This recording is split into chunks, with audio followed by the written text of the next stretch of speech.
Hi guys, guess what? I have a new sweater. I'm very excited to tell you all about this sweater that I just finished a couple days ago. And I also want to share with you a couple of other finished objects here. And I guess this is going to be like a finished object Friday.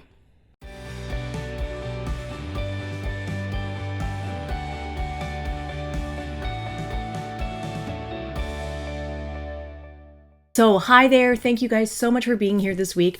My name is Felicia Lowe from SweetGeorgia Yarns, and every Friday I come here to this little vlog, this little podcast, this little YouTube thing where I talk about either things that I've made or things that I'm working on, things that I'm either knitting, dyeing, weaving, or spinning or whatever. And I'm just hoping to share these kinds of things with you and see what you guys are making and if any of this stuff inspires you at all. So I want to tell you guys all about this sweater that I just finished knitting. I love this sweater. I will be very, very honest with you though. I blocked it last night, so it's not completely dry yet. And I'm wearing it and it's still a little damp, but I still want to show you. I'm too excited. I do want to show you. So I'm wearing a damp sweater. So this sweater is called the Arboreal Sweater, and it's designed by a designer called Jennifer Steingass, and she designs under the name Knit Love Wool. And she's designed a whole bunch of these beautiful yoke design sweaters, these sort of stranded sweaters. This one is actually one of the really simpler ones. It's a DK weight yarn. So I used our SweetGeorgia mohair silk DK. So DK weight, it's got some silk in it, it's got some mohair in it, it's got some superwash merino in it. It's a beautiful, nice yarn.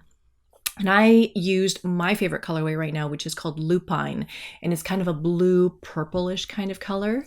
And I paired it with a second color here. The contrast color is Magician. Here, let me grab those guys for you. So I have this one. This is the mohair silk DK. So this is the one that I was using. I seem to have one extra skein of this left. Yeah, not sure why. Maybe I got extra yarn. And then this is the other yarn that I used for contrast. This is this is the Magician. And this is, I used Cash Luxe Spark. So I don't know if you can see in the video, but there's like a tiny little bit of sparkle to it. And it's dyed in this sort of hand-dyed layered way that there's some teals in it. There's some purples in it, some plum, some lilac, some blue. It's this color that seems to transform every single time you look at it. And so when you look at how it's worked up together with the lupine, they actually worked pretty well together. I was very nervous at the start when I first started knitting this, that I was afraid I wasn't seeing enough contrast. And so I was worried that maybe the Magician was not light enough to offer the contrast with this color in order to provide a really clear depiction of what this design was going to be. But I think in the end, it's actually worked out pretty well. And it's not super glaringly obvious that it's high contrast. It's not like white with this darker color. So I actually like that there's a little bit of this interplay between the two and that they're a little bit closer together. So that is the yoke area. This is so much fun to do. I had forgotten how much fun it is to knit a stranded project. And this is a simple one. This is just 2 colors. There's other designs that she's done that have 3 or 4 or 5 different colors. And you can start to like play a lot with a palette of what's going to go on in this section. You could do a gradient. You could use like something like a party of 5 and then, just start to make a gradation in here. There's just so many different things you could do. This yarn, because it's not a DK weight yarn, the Cash Luxe Spark is a fingering weight yarn. All I did was I doubled it. I wound this into a center pole ball. You can see there's a strand coming from the inside of the ball, and then there's a strand coming from the outside. And I just hold these 2 together and knit with it as if it was one yarn, but in fact it's 2 strands. So that's what I did with the Magician to get this approximately the same DK kind of weight. So if you were to use something like a party of 5, you could absolutely double those colors or hold 2 different strands together to get different coloring sort of effects in this area. Very, very cool. This is definitely not going to be the last stranded project that I work on for some time. The other thing that I really enjoyed about working on the stranded project was that it gave me the opportunity to use sort of both sides of my brain. When I knit stranded, I knit with my main color in my right hand, and I throw, like you would traditionally. And then with the second color, the contrast color, or this magician color, I use that in my left hand and knit continental. So I picked with this hand. So it feels so good. You feel so clever when you're able to hold yarn in two separate hands and have them work together, and to have that be actually really quick, rather than throwing, knitting a stitch, putting that yarn down, and then picking up the next yarn, and then knitting a couple stitches, and then putting that one down, and then picking up the first one again. To be able to hold your yarn in two separate hands and to have them work together feels really good, and it feels really efficient. And the other thing about it is it lends to consistency. So the really important thing when you're working on a stranded project is that the two different colors that you're working with are always being applied in a consistent way. So I hold my yarns in these two hands so that I can make sure that every time I come to a dark stitch, or the main color stitch, then I'm working with the yarn coming from underneath with this hand. And then when I'm working with the lighter colors, when I come to those lighter colors in the chart, I'm applying those colors above the darker colors. So there's always a differentiation between where those yarns are coming from. And so that lends to uniformity in your stitches when you finally go to block it and finish it. So you don't want those stitches to be formed where sometimes the yarn is coming from above, sometimes the yarn is coming from below, sometimes the color is coming from whichever direction, because then your color work can start to look lumpy and bumpy and kind of messy. So uniformity, consistency, keeping those yarns in two separate hands can really help with that. The other thing that would really help with this stranded work is to make sure that your floats are really loose. So I tried to spread out my stitches and keep them as loose as possible, but I feel like while I was knitting, near the top especially, there was some puckering, there was some trouble with stitches not lying exactly flat how I would like them. I think that was a little bit combined with the fact that near the top there's a lot of rapid increases that need to happen, and I didn't really read the instructions all the way through. And so I used the wrong increase. I used an increase where I picked up the bar in between and I twisted it and I knit into that, and that caused a little bit of puckering as well. The increases that Jennifer actually specifies in the pattern are like lifted increases. So you lift the leg of the stitch below the row that you're knitting, and then that makes a really smooth increase. So I started doing that a little bit further down as I was working through the project after I read all of the instructions. And yeah, that definitely helped with smoothing and evening out all of the stitch work. So that was actually wonderful. This part of it was really fun. I mean, it took maybe, I don't remember, like a week or two to work through this section, but it was really, really fun. And then the rest of it was just super easy. And one of the first things that she does is she specifies working short rows in the back. And so those short rows are basically to add additional length down the back side of the sweater so that it sort of, hangs a little bit better. So that it just fits better. While I was knitting these short rows, I kept thinking, oh, it's going to add so much extra fabric in the back where it seems like it would just be saggy, and that it didn't seem to make sense. But then I realized that I'm not knitting darts. I'm not adding fullness to the sweater. I'm adding length. So those short rows end up making kind of a effect like this. And so it causes the back side of your sweater to hang down and droop down a little bit lower and cover sort of the top of your butt. So that is a nice thing. So it's not riding up in the back. So it's actually a really, really great fit. The other thing that I'm really excited about is I think I chose the right size this time, because in a lot of sweaters that I've knit before, I've always been really unhappy with the upper arms being too tight, but these ones actually worked out pretty well. I think I knit them to approximately the right length. The sweater is still a little bit damp and blocking right now. So it feels a little bit stretched out here in terms of the sleeve length, but I think it'll bounce back a little bit more. And otherwise I could always fold up these cuffs if I wanted to. Ta-da. But overall, I am super excited about this sweater. I would knit another one. I think I bought, I think 4 of her patterns. So I'm definitely going to go back and check out which other stranded patterns she has. Maybe knit another sweater before the end of the year. I think I'm really pretty excited about that. It was just such a nice project to knit because so much of it was knit in the round and I could just keep going. And yeah, it was nice. I just dragged this project around with me everywhere. Yeah, I loved it. So thank you so much, Jennifer, for designing this wonderful pattern. I love it. I love this sweater. I can't wait for the sweater to be dry. Actually, it's summer here. I'm not going to wear the sweater in the summertime. But in September, October, I am so looking forward to being able to wear this. So yes, I'm excited about this. Okay, but now I'm going to take it off because it's really damp and I'm going to let it dry properly. Okay, I'm back. Now, I wanted to share with you guys a couple of projects that the team at SweetGeorgia have been working on.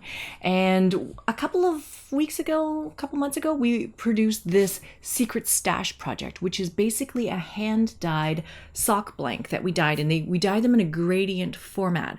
And so I took one of the prototypes of that sock blank and I knit this shawl, and I showed this on an episode maybe a couple weeks ago. So this is a shawl that I designed for the book that I wrote, that Dying to Spin and Knit, and the shawl's called Amplify. And I just took that sock blank and knitted that into a shawl. Very, very simple. So you start at one end and then you increase until you get to the bottom and then you cast off. So very, very simple construction. So then last week or the week before, I did like a little video with Tabitha and we talked about the Mini May collection that just came out. So these are 4 pieces that Tabitha designed, and they were all based on citrus fruits, and it's called Freshly Squeezed. And one of the projects is called Lisbon's. And so this is the shawl that is very big, was very experimental. We talked about how she was looking at different ways of doing construction, different ways of increasing and creating a shawl shape. And while she was doing it, she used 2 colors. And so they're alternating back and forth to produce kind of like a stripy garter section. And then it finishes with some lace. Now her version, the Tabitha's version, is just 2 skeins of sock yarn. So 2 colors. And what Charlotte at the studio did was she took that same pattern and she combined it together with one of the Secret Stash gradient sock blanks, and she knit herself this amazing shawl. So this is cool. So basically, she took the colorway that we designed called Purple Mangosteen, and that's a color that goes from sort of oranges to plums to purples to blues to teals, and so that colorway called Purple Mangosteen was dyed in a gradient, the sock blank. And so she starts her shawl using that Purple Mangosteen with the orange side here. And then knit. This is all garter. And then she added on Lollipop. Lollipop is this color here. So this was a new color that we did for springtime. And it's kind of like raspberry, kind of like our orchid color, but it's a little bit stronger, a little bit more vibrant, a little bit more punchy. And so Lollipop combined with that Purple Mangosteen, you know, she's doing stripes, alternating stripes here. And it just kind of bumps up that gradient factor for that sock blank. And then she finishes with that Lollipop color at the end for the lace. So this is a very cool project that is humongous. I'm trying to show you the whole thing. Like so. So this is Charlotte's project. This is called Lisbon's. The pattern is available on our website. And there are still some of these sock blanks available as well. And then you can check out that Lollipop color as well. So that is very cool. So thank you, Charlotte. So the second one is a project that was designed by Teresa. And so she was heavily inspired by a lot of the asymmetrical shawls that we've all been working on. You know, like the Find Your Fade is it called Find Your Fade? Yeah, the Find Your Fade that starts with a triangle and then gradually increases and then becomes like an asymmetrical shape and then binds off at the end. So she also used one of the sock blanks. So the one that Teresa used is called Dragon Fruit Limeade. And so that starts with sort of a yellow greenish kind of end and then ends with like a purpley plummy sort of end.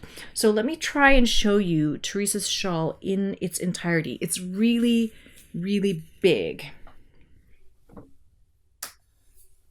Let's see.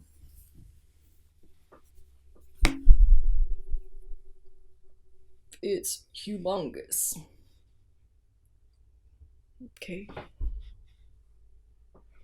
So it is a stripe sort of alternating between the sock blank. So alternating between that sock blank and our silk mist yarn. So the silk mist is very, very, very fine lace weight. It's silk and very fine kid mohair. So it's kind of a little bit like that Rowan Kid Silk Haze. I love that stuff. It's so nice. And so this is our silk mist. And yeah, it stripes back and forth with that dragon fruit limeade color.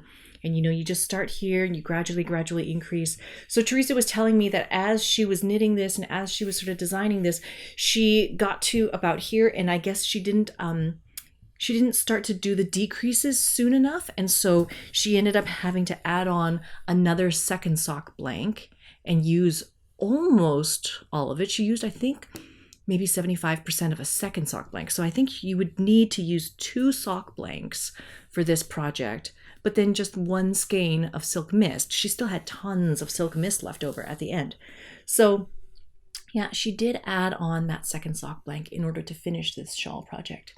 The other thing that we had talked about was that when she was knitting with this project, she found that it was a little bit tricky to block out because the sock blank has, that yarn has a little bit of a wiggle to it as you're knitting it. And it didn't bother me that much. And when you're knitting a shawl that is mostly garter and mostly this kind of texture anyways, those kinds of irregularities don't really show up that much. They're not apparent. But with her shawl, because the silk mist maybe didn't block out as much as the sock blank could stretch, then there was maybe she could notice more irregularities in the bumpiness of that garter stitch in her shawl. But I actually don't really notice it, or you don't really see it. It's not really a thing. So in any case, this is a second design that could be worked up with a sock blank. I am actually currently working on another sock blank project on my loom, and I'm going to hopefully be able to show that to you guys in a couple of weeks. I just started weaving it. It looks very cool. I have maybe 1/3 of my sock blank left to weave.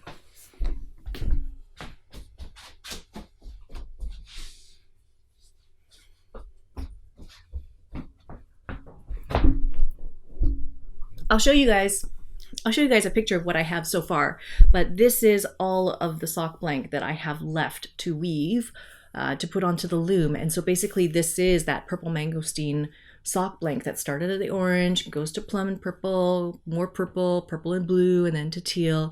And so what I did was I've just been winding off this sock blank onto a bobbin and then using this as weft together with another one of these sock blanks that was put on the loom as warp. And so what I'm hoping to see is that the blue sections will overlap with the blue sections to produce more blue, and then that will morph into another section that where the purple overlies the purple, and then those two will make a stronger purple, and then the orange and the orange, and those two will become a little bit more prominent. So hopefully there's going to be a little bit of this color shifting throughout the scarf. So we'll see when it comes off the loom, maybe in a couple days. So that is it for today. I'm still working on the socks for Russell. I'll have to show you, but I did make them a little bit too small, and I don't know why. I think that my son's feet are still really, really small when he's actually really big now. It's crazy. So I knit his socks in Germany, and when I started knitting them to the pattern instructions, to the length that they were supposed to be, I looked at the sock and I was like, there's no way that's going to fit Russell because that looks way too long. And so I ripped it back 2 inches and then I sort of finished the toe. And then when I got home and I tried to put it on his foot, it wouldn't fit. So then I had to rip back the toe and then actually measure his foot and say, okay, yeah, this is actually how big your foot is. So now I have to go and finish those socks. So that's actually what I've been knitting. And the next thing I have to do is figure out what the next project is I'm going to work on. So yeah, that is it for this week. I would love to hear from you guys. If any one of you guys had got one of the secret stash sock blanks, if you guys are making something with that, I would love to hear what you guys are doing with that, what you guys would make with a sock blank, what you have made with a sock blank in the past. I would love to hear all about that. So thank you guys so much for watching this episode. And if you like this episode, please hit like. And if you want to see more videos like this, I really encourage you to hit subscribe, and then you'll get notified every week when these videos go live. All right. Thank you so much for being here, and I will see you in the next one. All right, bye for now.